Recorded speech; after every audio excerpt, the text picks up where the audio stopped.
ইন্ডিয়ার একটা দীর্ঘমেয়াদের পরিকল্পনা ছিল পাকিস্তানের রাজনৈতিক নেতাদেরকে পাকিস্তানের জনগণের বিরুদ্ধে ঘৃণা এবং একটা দানবায়ন প্রকল্প জানানো, মানে তাদেরকে দানব হিসাবে উপস্থাপন করা পৃথিবীর সামনে। ভারত পাকিস্তানের প্রতিনিধিত্ব করে এমন নেতাদের, যেমন ধরেন মোহাম্মদ আলী জিন্নাহ, উনাকে দুষ্টু, বিভ্রান্ত, দুর্নীতিগ্রস্ত হিসেবে উপস্থাপন করে। জিন্নার মতো একজন রাজনৈতিক নেতা পৃথিবীর ইতিহাসে বিরল। এইটা ওদের এমন একটা মনস্তাত্ত্বিক কৌশল যে তার শত্রু খুবই খারাপ মানুষ, এইটা প্রচার করা।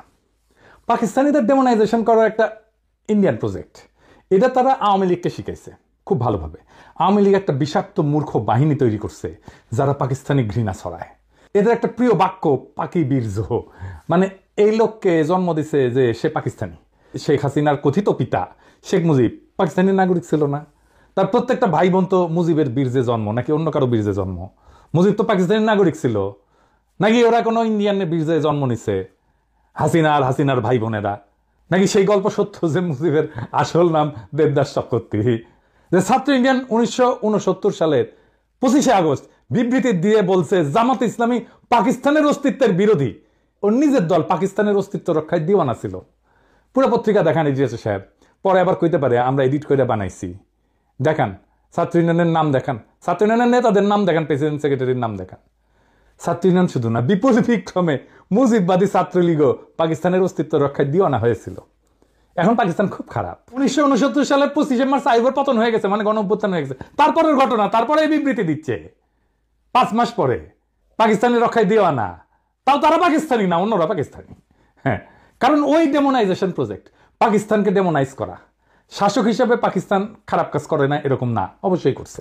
আমরা প্রয়োজনে সেটা সমালোচনা করব, কোনো অসুবিধা নাই। কিন্তু যেই কাজটা করে নাই, আমি কি তারে সেই কাজের দায় দিতে পারি নাকি সেটা দেওয়া উচিত? আর যখন একজন যে কাজটা করে নাই সেই কাজের দায় তার উপরে চাপায় দেওয়া হয়, তখন তো তার উদ্দেশ্য নিয়ে আমার প্রশ্ন তোলা উচিত। আমার তো তখনই মনে হওয়া উচিত পাকিস্তান যদি এতই খারাপ হয় তাহলে মিথ্যা অভিযোগ কেন দেওয়ার দরকার হইল? মিথ্যা অভিযোগ তো দেওয়ার দরকার নাই। যারা কারো নামে মিথ্যা অপবাদ দেয় তাদের সাথে তো কোনো ডিল করাই উচিত না, তাদের কোনো কথা শোনাই উচিত না, তাদের উপরে আস্থা রাখাই উচিত না। আজকে আমরা এমন একটা অতি জঘন্য মিথ্যাচার নিয়ে আলাপ করব যেটা ইন্ডিয়া শিখাই দিছিল, আর সেই একই মিথ্যাচার বিএনপি চালাই যাইতেছে আজকেও।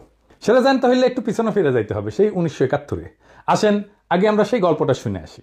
1971-এ বীরশ্রেষ্ঠ মতিউর রহমানের গল্প। বীরশ্রেষ্ঠ মতিউর রহমান গত পরশু ওনার মৃত্যুবার্ষিকী ছিল। 1971 সালের 20শে আগস্ট পশ্চিম পাকিস্তানের করাচির কাছে মাসরুর বিমান ঘাঁটিতে ওই সময় তিনি পোস্টেড ছিলেন। মার্চে যখন যুদ্ধ শুরু হয় তখন কিন্তু তিনি পূর্ব পাকিস্তান মানে বাংলাদেশেই ছিলেন।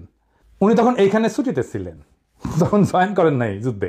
পরে যখন পাকিস্তান এপ্রিল মে মাসের মধ্যে মোটামুটি পাকিস্তানি সামরিক বাহিনী কন্ট্রোল প্রতিষ্ঠা করে, তখন মতিউর রহমান পশ্চিম পাকিস্তান নিজের ইউনিটে চাকরিতে ফিরে যায়। সেইখানে তাকে ইনস্ট্রাক্টর হিসেবে পোস্টিং দেওয়া হয়। তিনি তরুণ পাইলটদেরকে বিমান চালানো শিখাইতেন। পরে 20শে আগস্ট উনি একজন তরুণ পাকিস্তানি ট্রেনি পাইলট, যার নাম ছিল রশিদ মিনহাজ, বীরশ্রেষ্ঠ মতিউর রহমানের ইনস্ট্রাক্টর ছিলেন। তার সাথে একটা T-33 বিমান, যেটা পাইলটদের ট্রেনিংয়ে ব্যবহার করা হয়, সেটাতে একসাথে ওনারা ফ্লাই করতেছিলেন। T-33 কিন্তু কোনো যুদ্ধ বিমান না, এটা খালি ট্রেনিং এর কাজে ব্যবহার করা হয়। এই বিমানে রশিদ মিনহাজের ট্রেনিং ফ্লাইটের সময় মতিউর রহমান ব্যাকসিটে ইনস্ট্রাক্টরের কন্ট্রোল ব্যবহার করে প্লেন নিয়ে ইন্ডিয়ার দিকে রওনা দেন। 71 সালে পশ্চিম পাকিস্তান থেকে অন্য যে সমস্ত বাঙালি অফিসার, যেমন মেজর ডালিম, নূর, কর্নেল তাহির, মঞ্জুর, পালায় ভারতে গিয়ে যুদ্ধে যোগদান করে। ওরা কিন্তু স্থলপথেই পালাইছে। মতিউর আকাশপথে পালানোর পরিকল্পনা করে। আকাশপথে ট্রেনিং বিমান নিয়ে পালানোর সময় রশিদ মিনহাজ তখন যখন আসল উদ্দেশ্য টের পায়, তখন ককপিটের দুইজনের মধ্যে ধস্তাধস্তি হয়। এর ফলে প্লেনটা ক্র্যাশ করে, দুজনেই মারা যায়। ভারতে পাকিস্তানের বিমান নিয়ে যাওয়া, নিজের জীবন দিয়ে ঠেকানোর জন্য পাকিস্তান রশিদ মিনহাজকে তাদের সর্বোচ্চ বীরত্ব সূচক পদক নিশানে হায়দার এটা প্রদান করে। মতিউর রহমানকে বাংলাদেশ বীরশ্রেষ্ঠ খেতাব প্রদান করে। দুইজনই দুই দেশের দুই শ্রেষ্ঠ খেতাব পায়। মতিউর রহমানকে পাকিস্তানে কবর দেওয়া হয়। 2006 সালে বেগম খালেদা জিয়ার অনুরোধে পাকিস্তান মতিউর রহমানের মৃতদেহ বাংলাদেশকে হস্তান্তর করে এবং তার মৃতদেহ এনে দেশে মিরপুরে শহীদ বুদ্ধিজীবী কবরস্থানে দাফন করা হয়। এই পর্যন্ত ইতিহাস বর্ণনায় পাকিস্তান আর বাংলাদেশের পক্ষে কোনো দ্বিমত নাই, দুই পক্ষই একমত এইরকম একটা ঘটনা ঘটছিল। কিন্তু এরপরের কি হইল? এটা জঘন্য মিথ্যাচারের ইতিহাস। বাঙ্গু প্রগতিশীল চেতনাজীবীরা এতই জঘন্য প্রতারক যে তারা হেন কিছু নাই যেটা নিয়ে জঘন্য মিথ্যাচার করে নাই। তারা সব জায়গায় পাকিস্তানিদের জানোয়ারের মতো করে চিত্রায়ন করে ডাহা মিথ্যা কথা চড়াইছে। তাদের গুরু ইন্ডিয়ার শিক্ষাই হচ্ছে মিথ্যা কথা বলা। মতিউর রহমানের কবর নিয়ে একটা জঘন্য মিথ্যা বানোয়াট কথা বাঙ্গু মহলে প্রচলিত।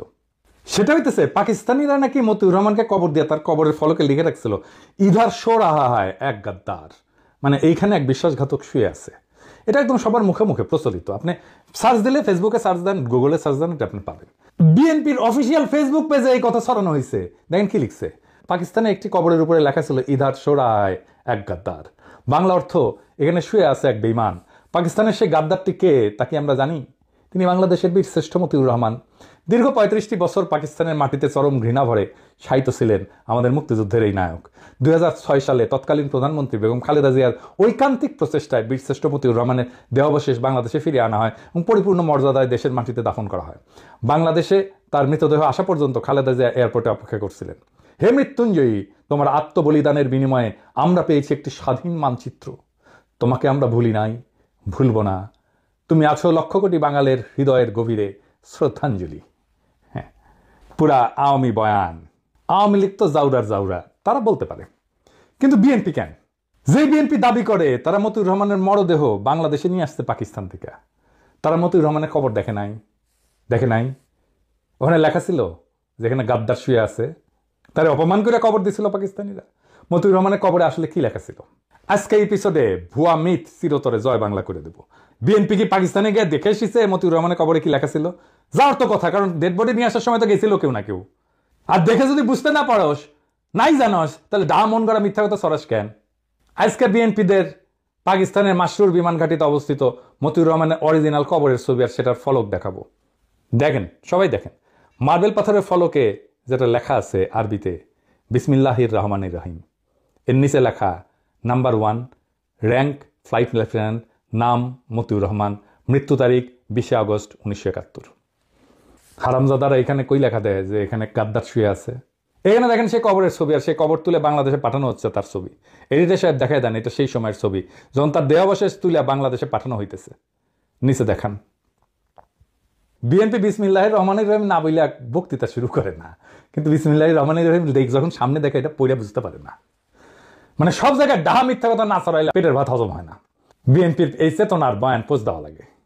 বিএনপির মহাসচিব ভাষণ শুরুর আগে ঠিক মতো বিসমিল্লাহ মনে পড়তে পারে না, সেখানে পাকিস্তানিরা মতিউর রহমানের কবরে মার্বেল পাথরের ফলকে বিসমিল্লাহ খোদাই করে রাখছে। এখানে কই চরম ঘৃণা ভরে তারা দাফন করছে পাকিস্তানে। ঘৃণার চিহ্ন দেখলেন আপনারা? বিএনপি তো একটা ব্যক্তি না, একটা সংস্থা না, একটা বিশাল দল। তারা যদি এমন মিস্টেক করে তাহলে দেশ চালাবে কিভাবে? এত এত নাকি বুদ্ধিজীবী এদের, বিরানি আলম, জামাই কোটার বুদ্ধিজীবী, এত কিছু আছে তাদের, তাও এরকম মিস্টেক কেন হয়? আর সবচেয়ে বড় কথা, যদি বিএনপি কখনো ক্ষমতায় যায়, চান্স যদিও কম, যাই হোক, তখন পাকিস্তানকে এটা মনে রাখবে না যে তারা পাকিস্তানের বিরুদ্ধে এমন একটা মিথ্যাচার করছিল। কূটনৈতিক সম্পর্ক কেমনে করবে? পাকিস্তানের বিরুদ্ধে মতিউর রহমান বিদ্রোহ করছে, তারপরে পাকিস্তান তো তাকে স্বাভাবিকভাবে সম্মানের সাথে দাফন করছে।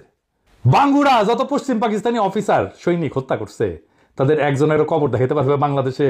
বলেন তো, মরে নাই তারা? মরছে না? একজনকে তো কবরও দেয় নাই বাঙ্গুরা, শিয়াল কুকুর দেখা হয়েছে। বছরের পর বছর ধরে অপবাদ দিয়ে গেছে পাকিস্তানকে। পাকিস্তান তো এখন নিজের ভিকটিম দাবি করবে, করাই তো উচিত। পাকিস্তানের বিরুদ্ধে করা বাঙ্গুদের সকল অভিযোগ কি এখন আপনার বিশ্বাসযোগ্য বলে মনে হবে? আমাকে নিয়ে অনেকে বলে আমি পোল্টিবাজ। বিএনপির নেতা অ্যাপোলো বলছে আমাকে নাকি 2013 সালে পিনাকির সাথে তর্ক করতে হবে। আমার অবশ্যই ট্রান্সফরমেশন হয়েছে, চিন্তার ট্রান্সফরমেশন হয়েছে। হয়, মানুষ বড় হয়। ক্ষুদ্রকালে আমরা সবাই চকলেটের জন্য জীবন দিয়ে দিতাম না একটা? এখন কি দিবেন চকলেটের জন্য জীবন?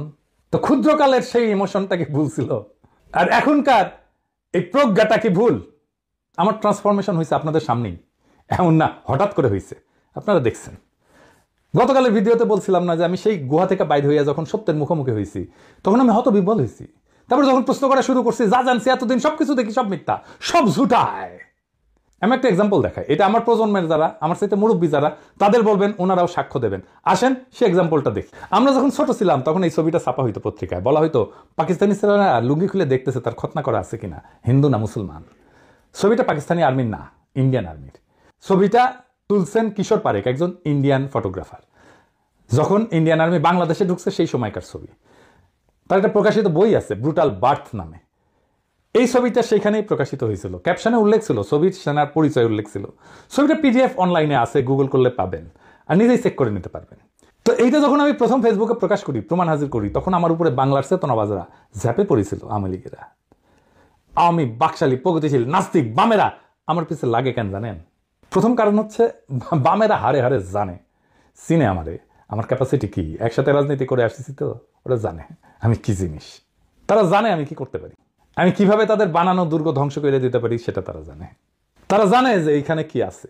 তারা বুঝেছিল যে এই লোকটা একে একে এই ভুল ইতিহাসের মিথ ভাঙতে থাকবে, এই লোকটাকে থামানো দরকার। কিন্তু তারা বোঝে নাই কেমনে থামাইতে হবে, এখনো বোঝে নাই, পারবেও না কোনোদিন থামাইতে। আমি যদি বাইসে থাকি আগামী 50 বছরের বাংলাদেশের রাজনৈতিক বয়ান তৈরি করে দিয়ে যাবো ইনশাল্লাহ। কোনো বাঙ্গুর ক্ষমতা নাই আমারই ঠেকায়। শুধু বয়ান না, আগামী রাজনীতির গতিপথ তৈরি করে দিয়ে যাবো ইনশাল্লাহ। জুলাই বিপ্লবের যোদ্ধাদের অনেকে হতাশা নিয়ে মেসেজ করে, শহীদ পরিবার মেসেজ করে, আহতরা হতাশা নিয়ে মেসেজ করে। কয়দিন আগেই আবু সাইদের বড় ভাই ফোন দিছিল, মেলা হতাশার কথা বলল। আমি সবাইরই বলি, আগামীর বাংলাদেশটা আমি দেখতে পাইতেছি। ওই বাংলাদেশ আমাদের স্বপ্নের বাংলাদেশ, আমাদের শত্রুদের বাংলাদেশ না। ওই বাংলাদেশ নির্মাণের প্রথম ধাপ সকল বাঙ্গু সুশীলদের সামাজিক আর রাজনৈতিক কর্তৃত্ব থেকে উৎখাত করা। আওয়ামী লীগকে আঘাতে আঘাতে ধসাই দিছি কেমনে আপনারাই দেখেছেন না?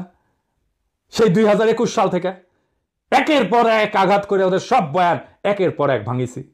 ওরা ভিতর থেকে ফাঁপা হয়ে গেছে, মরালি ওরা নাই হয়ে গেছে, ওর ক্ষমতা আমরা ভিতর থেকে নাই করে দিছি। এইটা 1-2 এর কাজ। এখন এই কাজ আমরা একসাথে করবো আবার আমরা ইনশাল্লাহ। মিথ্যা হইল ক্ষমতার সহজতম অস্ত্র।